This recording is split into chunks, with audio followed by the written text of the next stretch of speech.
Good morning student. Welcome to new online lecture. और आज हमारा सेकंड लेक्चर है न्यूक्लियर शेल मॉडल पर। तो आज हम सेकंड पार्ट डिस्कस करेंगे द हार्मोनिक ऑसिलेटर पोटेंशियल। इसमें क्या है, nucleons in the nucleus having definite energy with which they are oscillating inside the nucleus with constant frequency. जो न्यूक्लियंस होते हैं प्रोटॉन एंड न्यूट्रॉन, उनकी क्वांटाइज या फिक्स एनर्जी होती है और उसी फिक्स एनर्जी के साथ न्यूक्लियस के अंदर एक डेफिनेट पोटेंशियल के साथ रह सकते हैं। इसी फिक्स एनर्जी के साथ वो टू एंड फ्रो मोशन यानी आगे पीछे हरकत करते हैं, जिसको आप ऑसिलेशन या ऑसिलेटरी मूवमेंट कहते हैं। Potential of the nucleons inside the nucleus is given by Vr is equal to minus P naught plus 1 by 2 Kr square।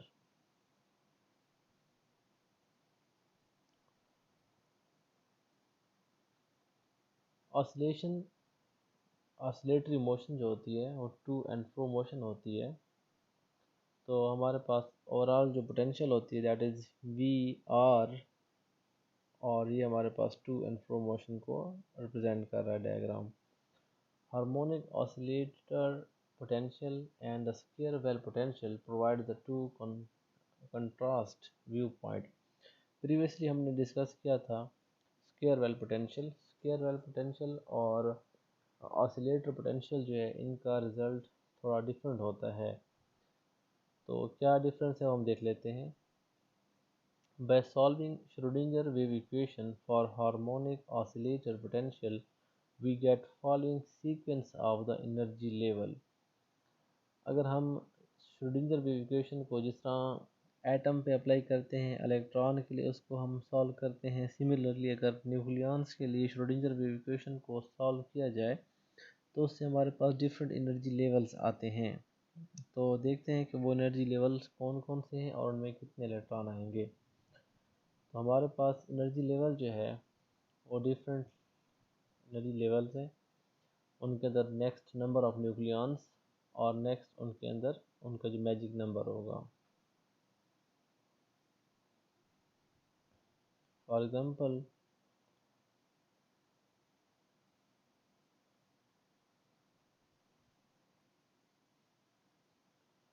हमारे पास 1s लेवल है। 1s 1s में जो है टू न्यूक्लियंस आते हैं और इसका मैजिक नंबर 2 ही होगा। सिमिलरली 1p में आते हैं 6 न्यूक्लियंस, तो ओवरऑल जो है इसका मैजिक नंबर 8 हो जाएगा। 2 + 6 = 8। सिमिलरली जो थर्ड लेवल है, थर्ड शेल में दो सब शेल होंगे, एक 2s और एक 1d। 2s में दो न्यूक्लियन आएंगे, जबकि 1d में 10, तो टोटल हो जाएंगे 12 और इस तरह इसका मैजिक नंबर निकलेगा 20। इसका फोर्थ लेवल जो है उसमें 2p एंड 1f शामिल है। 2p में आते हैं 6 न्यूक्लियन, 1f में आते हैं 14, टोटल हो जाएंगे 20 और इस तरह इसका मैजिक नंबर जो है ओवरऑल दैट विल बी 40। इसके बाद जो है हमारे पास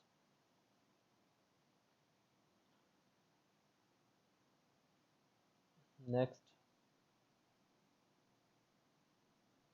वो है 3p 2f और सॉरी 3s 2d 1g। तो फोर्थ 1 2 3 4 5 फिफ्थ हमारे पास जो एनर्जी लेवल है इट कंटेन्स 3 सब levels 3s 2d and 1g। अब जानते हैं कि 3s में आएंगे तो 2 न्यूक्लियंस, 2d में आएंगे 10 न्यूक्लियंस और 1g में आएंगे 18 न्यूक्लियंस। सारे मिलाकर हो जाएंगे 30 न्यूक्लियंस एंड इस तरह इसका मैजिक नंबर हो जाएगा 40 + 30 = 70। लास्ट में सिक्स्थ जो लेवल है उसमें आते हैं 3p 2f एंड 1h। और इसमें भी 3 सब लेवल्स हैं और इनमें जो न्यूक्लियंस की तादाद है वो है 6 14 एंड 22। सबको ऐड करने से 42 होता है। 70 + 42 = 112।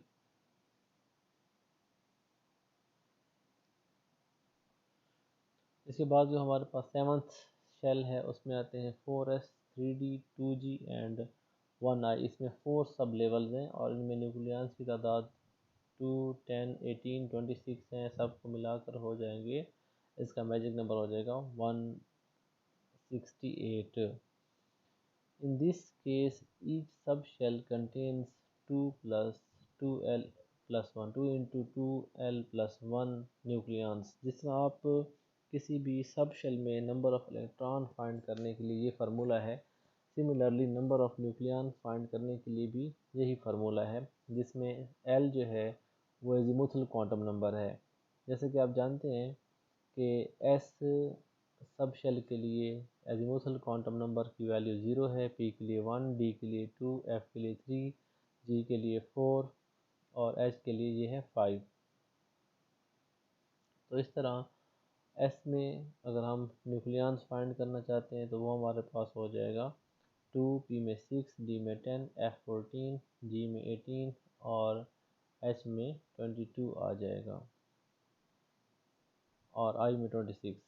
So in the first energy level or the shell, total nucleons are 2. In the next, this number will be 6 and 12, 20, 30, 42 in the third, fourth, fifth and so on। यानी कि हमारे पास जो न्यूक्लियंस हैं जो कि हम प्रीवियसली डिस्कस कर चुके हैं,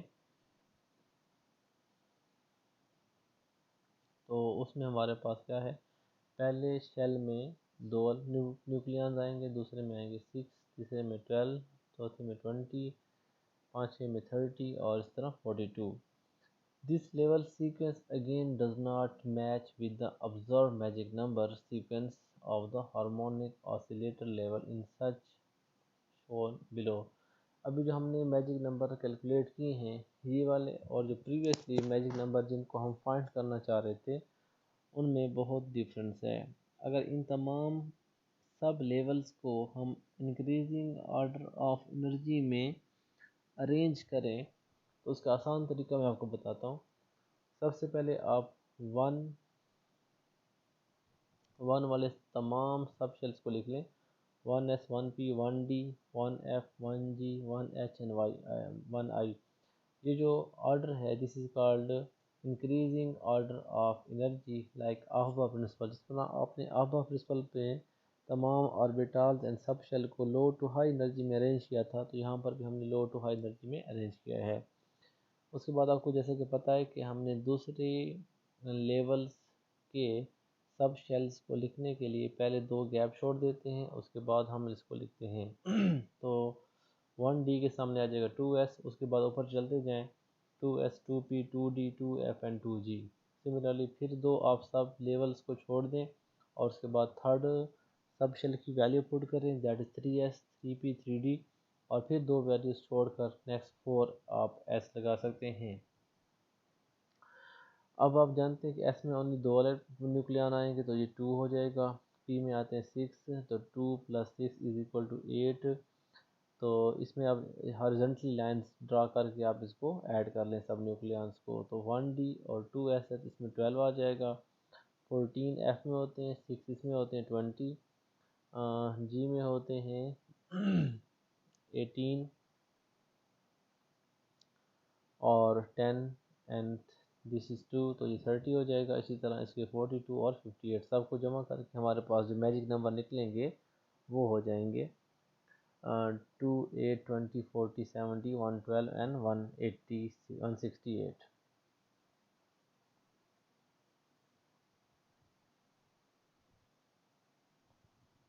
तो इसमें खामी क्या है, ये जो हमारे पास मैजिक नंबर अभी हमने ऑब्ज़र्व किए हैं ये वाले और जो ओरिजिनल मैजिक नंबर है उनमें फ़र्क है। तो इस प्रॉब्लम को स्टिल सॉल्व करने की ज़रूरत है, क्योंकि पहले 3 magic number I think match कर रहे हैं, उसके बाद जो बाकी मैजिक नंबर हैं वो बिल्कुल डिफरेंट हैं। थर्ड पार्ट हमारे पास है spin orbit coupling. Every nucleon have spin angular momentum that is s is equal to s plus 1 into h square root and the orbital angular momentum that is L is equal to under the root L into L plus 1 into h। यानी हर nucleon के 2 angular momentum होते हैं, one is called spin angular momentum and second is called orbital angular momentum. It was proposed by the H.D. Jensen and the H.E. Suess that there is strong interaction between spin angular momentum and orbital angular momentum. यानी कि जो दो हमारे पास angular momentum है इनके दरमियान एक strong relation होता है, स्ट्रॉन्ग इंटरेक्शन होता है। For each nucleon which is known as spin orbit coupling, यानी इस इंटरेक्शन को हम स्पिन ऑर्बिट कपलिंग कहते हैं। As a result of this coupling or interaction, nucleon's energy level for given subshell value L split into two parts or the two levels, यानी इसी coupling की वजह से एक शेल जो होता है सब शेल वो फर्दर स्प्लिट हो जाता है दो एनर्जी लेवल्स में। जिस तरह कि आपने मॉलिक्यूलर ऑर्बिटल थ्योरी में पढ़ा था कि दो ऑर्बिटल के कंबाइन होने से वो स्प्लिट हो जाते हैं दो मॉलिक्यूलर ऑर्बिटल में, एक लो एनर्जी ऑर्बिटल होता है एंड एक हाई एनर्जी ऑर्बिटल होता है। सिमिलरली एक सब शेल जो होता है वो स्प्लिट हो जाता है दो पार्ट में, जिसमें से एक लो एनर्जी लेवल होती है और एक हाई एनर्जी लेवल होती है। फॉर एग्ज़ाम्पल हम डिस्कस करते हैं एस सबशेल जो होता है जिसके लिए एल वैल्यू एज़िमुथल क्वांटम नंबर की वैल्यू 0 होती है। ये स्प्लिट हो जाता है दो लेवल में और यहाँ पर जो है जे कहते हैं टोटल एंगुलर मोमेंटम को। तो जे की टू वैल्यूज़ होती हैं, एक होती है L plus S and second होती है L minus S, where S is spin value. और आपको पहले ही पता है कि प्रोटॉन हो या न्यूट्रॉन हो इनकी स्पिन वैल्यू जो है अकॉर्डिंग टू क्वांटम मैकेनिक्स +1/2 ली जाती है, या ओनली 1/2 स्पिन इसको बोलते हैं, हाफ स्पिन। सो और जबकि आप जानते हैं कि L इज़ इक्वल टू 0, सो इसमें यहाँ पर हमारे पास हो जाएगा 0 + 1/2 0 - 1/2। जबकि इन दोनों के दरमियान जो एनर्जी गैप होता है इसको हम डेल्टा ई कहते हैं और डेल्टा ई जो है वो डायरेक्टली प्रोपोर्शनल होता है एल वैल्यू के। एल वैल्यू भी कह सकते हैं इसको या 2L+1 कह सकते हैं। तो ओवरऑल डेल्टा ई जो होता है वो ज़्यादा होगा अगर एल की वैल्यू बड़ी है और डेल्टा ई छोटा होगा अगर एल की वैल्यू छोटी है। एल की वैल्यू से मुराद है कि जिस तरह कि आप जानते हैं कि एस सब शेल के लिए एल की वैल्यू 0 है, पी के लिए 1, डी के लिए 2 और एफ के लिए 3 है। तो जितनी बड़ी एल वैल्यू होगी उतनी इन दो लेवल्स में स्प्लिटिंग ज़्यादा होगी। तो overall delta E is equal to 10 time 2L+1 a⁻⁻2/3।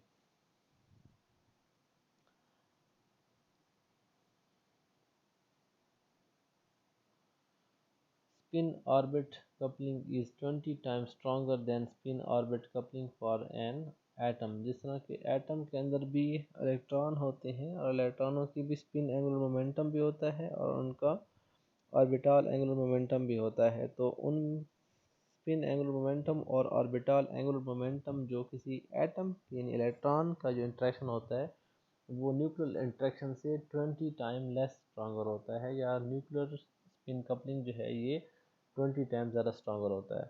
इसी तरह हम पी सब शेल जिसकी एल वैल्यू 1 होती है उसकी स्प्लिटिंग हम फाइंड करना चाहते हैं तो उसके लिए जे वैल्यू निकल आएगी L+1/2 L-1/2। तो L की वैल्यू 1 है, 1 + 1/2 is equal to 3/2 and 1 - 1/2 is equal to +1/2। Similarly D subshell के लिए जिसकी एल वैल्यू 2 होती है जे की वैल्यू हो जाएगी 2 + 1/2 5/2 एंड 2 - 1/2 इज इक्वल टू 3/2। इसी तरह जी के लिए एफ़ के लिए सॉरी यहाँ पर एफ़ होना चाहिए, एफ़ के लिए हमारे पास एल वैल्यू 3 होती है और 3 के लिए हमारे पास जो है वो क्या हो जाएगा, जे वैल्यू हो जाएगी 3 + 1/2 that is equal to 7/2 and 3 - 1/2 is equal to 5/2। ये जितने भी हमारे पास सब लेवल्स थे वो फर्दर दो डिफरेंट एनर्जी लेवल्स में स्प्लिट हो गए, जिसको आप कहते हैं splitting due to spin orbit coupling. जबकि इसमें ऑलरेडी बता चुका हूँ कि जे जो है वो टोटल एंगुलर मोमेंटम को कहते हैं। Prediction of the sequence of the sub-levels in order of increasing value of L and energy। जिस तरह आप ऑफ प्रिंसिपल में तमाम ऑर्बिटल्स को अरेंज करते हैं इलेक्ट्रॉनिक कन्फिग्रेशन फाइंड करने के लिए, सिमिलरली हम इन तमाम सब लेवल्स की इलेक्ट्रॉनिक कन्फिग्रेशन फाइंड कर सकते हैं, या इसको कन्फिग्रेशन फाइंड कर सकते हैं या इसकी सीक्वेंस फाइंड कर सकते हैं कि लो एनर्जी सबशेल कौन से होंगे और हाई एनर्जी सबशेल कौन से होंगे। उसका आसान तरीका एक इस टेबल से क्लियर हो जाएगा। सबसे पहले हमने इन सब लेवल्स को increasing order of L value की बेस पर लिखना होगा, जिस तरह कि S P D F G. हम जानते हैं कि एस के लिए एल की वैल्यू 0 होती है, पी के लिए होती है 1, डी के लिए 2, एफ के लिए 3 और जी के लिए ये वैल्यू होती है 4। इसी तरह और भी सब शेल लिखे जा सकते हैं। एस जो है इसकी स्पिन वैल्यू जो है या जे वैल्यू +1/2 या 1/2। पी के लिए दो वैल्यूज़ होती हैं हमारे पास, एक होती है 1/2, एक होती है 3/2। इसी तरह डी के लिए हमारे पास 2 वैल्यूज़ होती हैं 3/2, 5/2। एफ के लिए हमारे पास होती हैं 5/2, 7/2। जी के लिए होती हैं 7/2, 9/2, जो ऊपर हम कैलकुलेट कर चुके हैं। ये तो हमारे पास एल वैल्यूज़ हो गई। उसके बाद जो बाकी हैं ये नंबर है, इवन नंबर एक ऑर्डर है या एक तरीका है इनकी सीक्वेंस फाइंड करने का। अगर आप देखें तो फर्स्ट डिजिट जो पुट किया जाती है 0 एंड 0 को इवन कहते हैं, तो उसके बाद आप इवन नंबर लिखते जाएं, लाइक 0 के बाद 2 2, फिर 4, फिर 6। और जब इसको आप हॉरिजेंटली लेकर जाएंगे तो फिर सीक्वेंस को ख़राब नहीं करना। लाइक 2 के बाद 3 आता है तो इसको कंटिन्यू रखें, 2 3 4 5 6। इसको आगे कंटिन्यू रखें 4 5 6 7 8। इसको कंटिन्यू करें 6 7 8 9 एंड 10। जबकि हमारे पास ये जो है 1 2 3 4 ये शेल नंबर है। ये शेल नंबर 1 में इनमें से कौन कौन से सब शेल होंगे, शेल 2 में कौन से होंगे, शेल 3 में कौन से होंगे एंड शेल 4 में कौन से होंगे। तो अब इसका बड़ा ही आसान तरीका ये है कि सबसे जो पहली वैल्यू है 1s, ये हमारे पास जो है ना 1 लेवल, ये सारे जो हमारे पास सब शेल हैं ये 1 शेल के सब शेल हैं, ये 2 के सब शेल हैं, ये 3 के सब शेल हैं और ये 4 के सब शेल हैं। तो सबसे पहले हम इसको यहाँ पर पहली लाइन ड्रा करेंगे या पहला एरो, तो वो सिर्फ 0 पर आएगा और 0 जो है इज़ रिप्रेजेंटिंग 1s। तो इसलिए हम लिखेंगे 1s जिसकी स्पिन वैल्यू जो है वो है 1/2। उसके बाद अगर देखें तो पी 1 जो है 1 भी अकेला है तो हम 1p लिख लेंगे। 1p के अंदर दो लेवल्स हैं, एक है 1p 3/2, हमेशा बड़ी वैल्यू पहले लिखी जाती है और छोटी वैल्यू बाद में लिखी जाती है। और दूसरी p के लिए हमारे पास जे वैल्यू है 1/2, तो इसलिए पहला p 1p 3/2 एंड 1p 1/2 आ जाएगा। उसके बाद अगर चलें तो हम 2 पे पहुंच जाएंगे। 2 जो है इट इज़ रिप्रेजेंटिंग 1d, पहले शेल का d जो है इसको रिप्रेजेंट कर रहा है 2।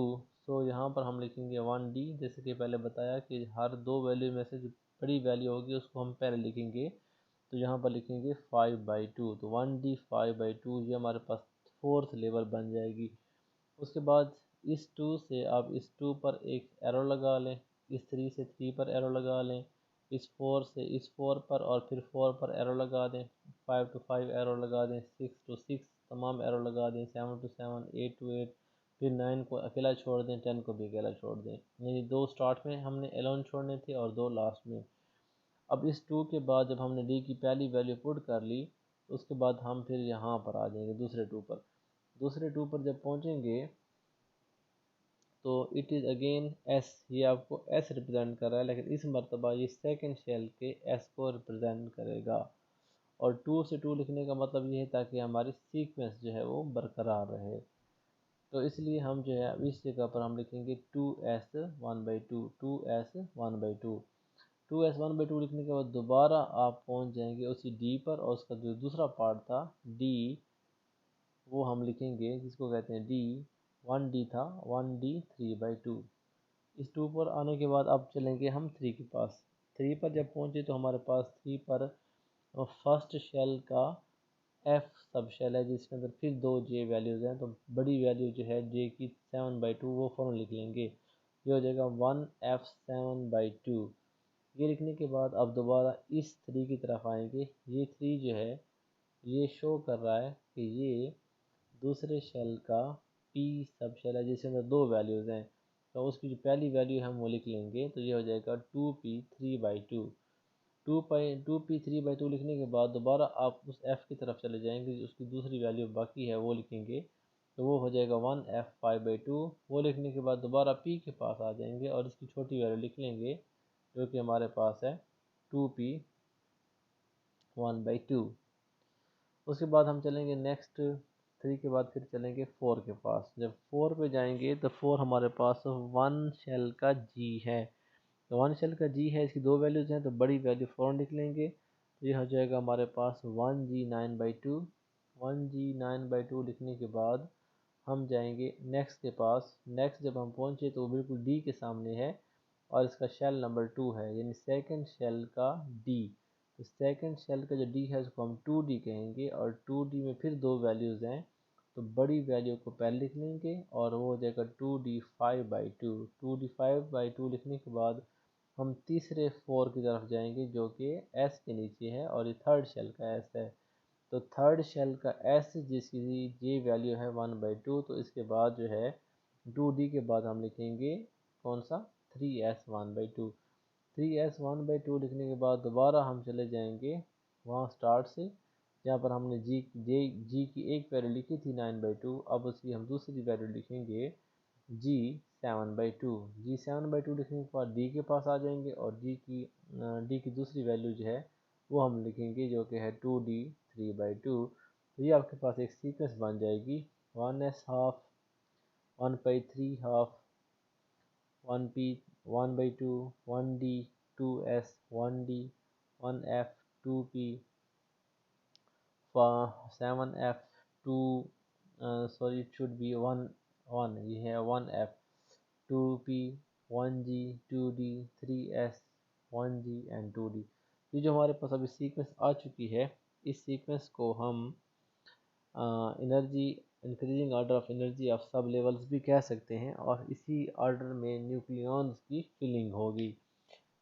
इस सब शेल में कितने न्यूक्लियॉन्स आएंगे वो भी मैं आपको कैलकुलेट करने का तरीका बताऊंगा।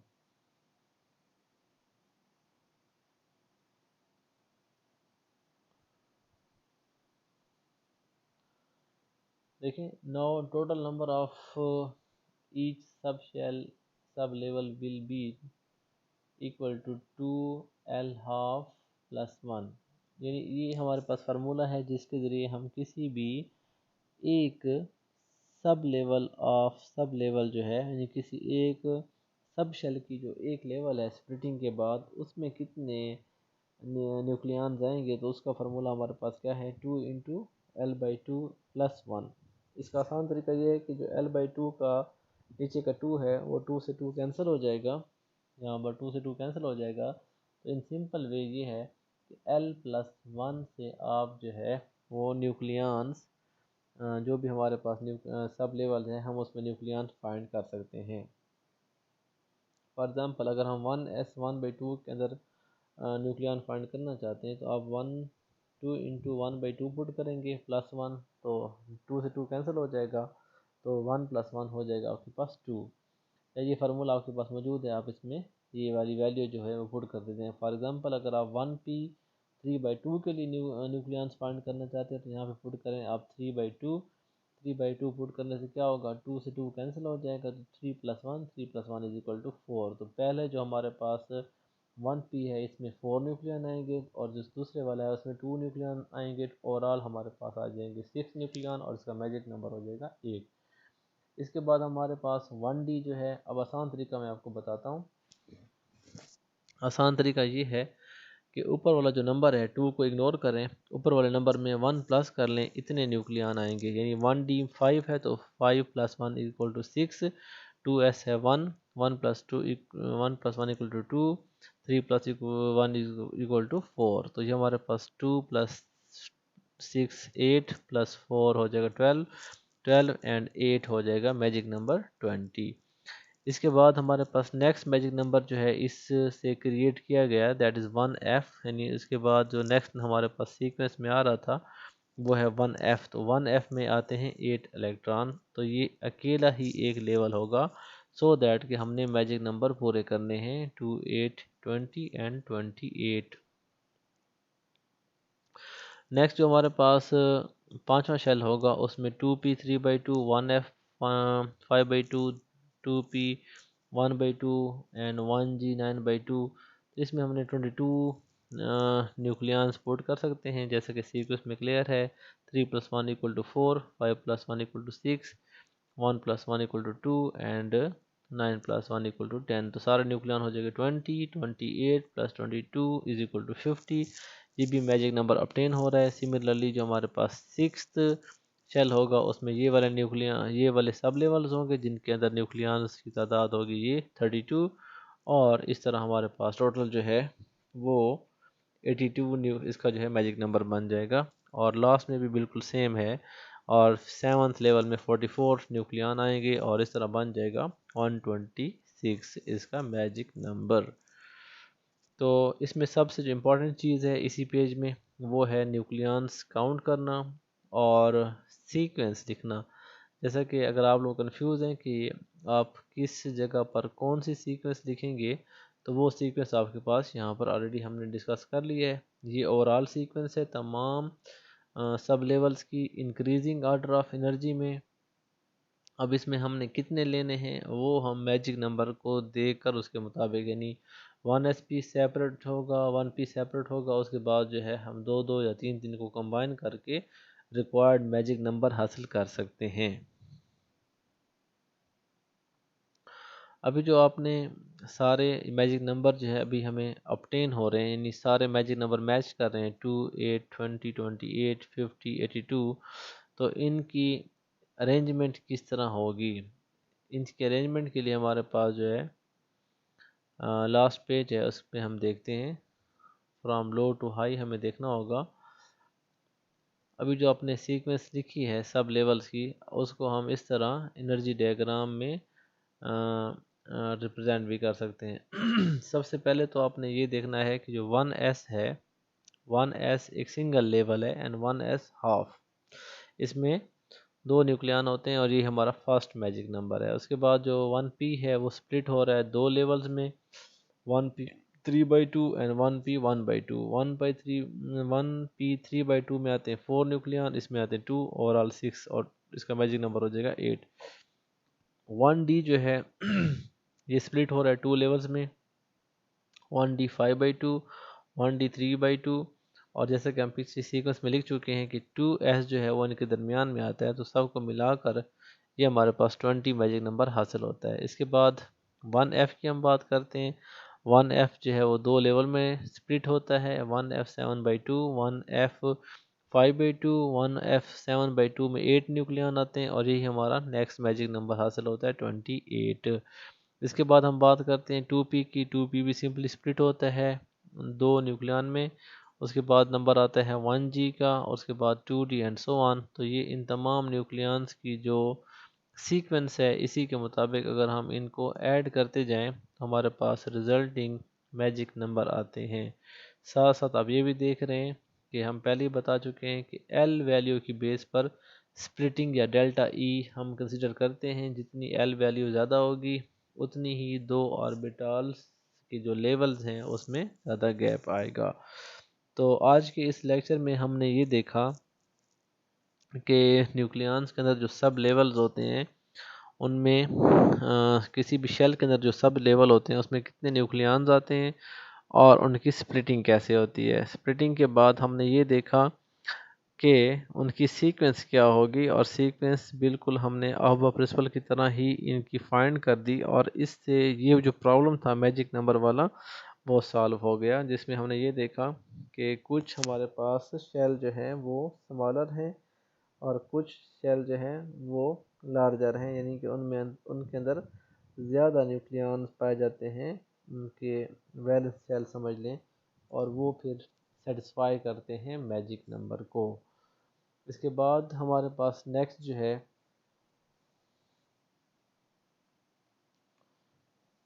इसका जो नेक्स्ट पार्ट है वो है न्यूक्लियंस की पेयरिंग और अनपेयरिंग। तो वो हम इंशाल्लाह नेक्स्ट लेक्चर में डिस्कस करेंगे।